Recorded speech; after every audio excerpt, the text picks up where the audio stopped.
Hello guys, आज हम जिस ड्रामे की एक्सप्लेनेशन करने जा रहे हैं वो है एक चाइनीज़ ड्रामा जिसका नाम है प्रिंसेस एंड द वेयरवुल्फ। तो बिना देरी किए चलते हैं सीधा ड्रामे की तरफ। ड्रामे की शुरुआत में हमें दाशिया स्टेट को दिखाया जाता है जहाँ पर बहुत से लोगों का रश जमा होता है और ऐसे लगता है कि वहाँ पर कोई सेलिब्रिटी आने वाली हो और सारे अवाम ताऊ ताऊ कहकर चिल्ला रहे होते हैं। तो एक लड़की उनके दरमियान से ही होती हुई अंदर कमरे की तरफ चली जाती है। अंदर जाते ही वो मिस्टर वैंग नामी शख्स से मिलती है जो कि उसी के ही फैन में से एक होता है, जो कि उस लड़की के लिए बहुत से गिफ्ट्स लाया होता है। लेकिन वो लड़की कहती है कि मेरे पास ये सारे पहले से मौजूद हैं, तो मुझे कुछ नया दिखाओ। तो इसके साथ ही वो उससे एक कीमती कप दिखाता है जो कि चमक रहा होता है और कप को देखते ही वो लड़की अपना निकाब उतार देती है और वो वहाँ की प्रिंसेस होती है जो कि मिस्टर वैंग को पकड़ने के लिए आई हुई होती है। असल में मिस्टर वैंग एक करप्ट इंसान होता है जो कि लोगों के पैसे को इस्तेमाल करता है और लोगों के साथ फ्रॉड करता है। इसी को ही पकड़ने के लिए प्रिंसेस ने ताओ ताओ का रूप अपनाया हुआ होता है और इसी के साथ ही प्रिंसेस लोगों को मिस्टर वैंग की सारी सच्चाई बता देती है।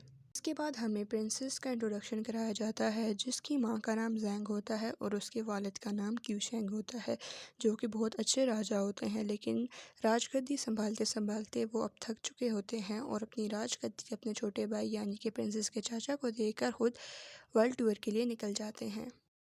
इसी दौरान प्रिंसेस उन्हें कहती है कि वो उसे भी साथ ले जाएं, लेकिन वो उसे कहते हैं कि तुम यहाँ पर ही।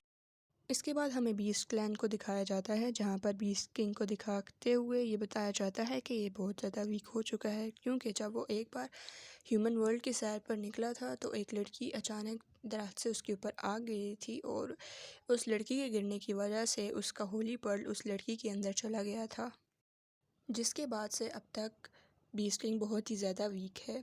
इसके बाद सीन शिफ्ट होता है और हमें प्रिंसेस को उसके चाचा चाची के साथ दिखाया जाता है जहाँ पर वो उससे शादी के लिए मना रहे होते हैं और मुख्तलिफ लड़कों की पिक। लेकिन प्रिंसेस को इसमें किसी किस्म का भी इंटरेस्ट नहीं होता। इसके साथ ही वो उन्हें चकमा देकर वहाँ से निकल जाती है। सीन शिफ्ट होता है और हमें बीस्ट किंग को दिखाया जाता है जो कि अपने बॉडीगार्ड ल्यूजिन के साथ होता है, जो कि ल्यूजिन की ब्लड लाइन स्नेक होती है जो कि ह्यूमन वर्ल्ड में होली पर्ल की तलाश में आए होते हैं। सीन शिफ्ट होता है और हमें प्रिंसेस को दिखाया जाता है जो कि नए घोड़ों को देखने के लिए आई होती है। जहाँ पर उसे एक घोड़ा पसंद आता है तो वो फ़ौरन उस पर बैठ जाती है, पर उस पर बैठते ही घोड़ा बेकाबू हो जाता है और शहज़ादी को जंगल की तरफ ले जाता है। घोड़ा प्रिंसेस को गिराने ही वाला होता है लेकिन बीस्ट किंग उसे पकड़ लेता है और पकड़ते ही उसको बेहोश कर देता है।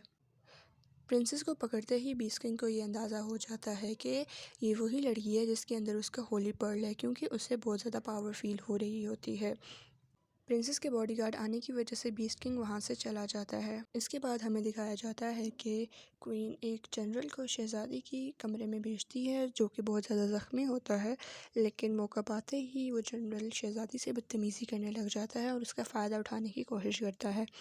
वहाँ पर शहज़ादी के असली बॉडीगार्ड ना होने की वजह से वो अकेली पड़ जाती है और अचानक ही बीस्ट किंग आकर उसे बचा लेता है और साथ में उसका बॉडीगार्ड ल्यूजिन भी मौजूद होता है, जो और यूं वो शहज़ादी को किडनैप करके दाशिया स्टेट से बीस्ट सिटी ले जाते हैं। इसके बाद प्रिंसेस को वहीं पर छोड़कर वो चला जाते हैं और थोड़ी देर में प्रिंसेस को होश आ जाता है।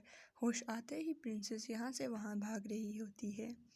इतने में बीस्ट किंग की तरफ से भेजी हुई सर्वेंट जिसका नाम होंगशू होता है वो प्रिंसेस को लेने के लिए आ जाती है। लेकिन प्रिंसेस को साथ ले जाना भी कोई आसान बात नहीं होती। पहले तो प्रिंसेस उन्हें वॉशरूम का बहाना देकर वहाँ से भाग जाती है, लेकिन जैसे तैसे करते हुए वो उसे बग्गी में बिठाकर ले जाते हैं। रास्ते में वो एक मार्केट में आते हैं और शहज़ादी होंगशू के हाथों से निकल जाती है और इसी बाज़ार में से होते हुए वो बीस्ट क्लैन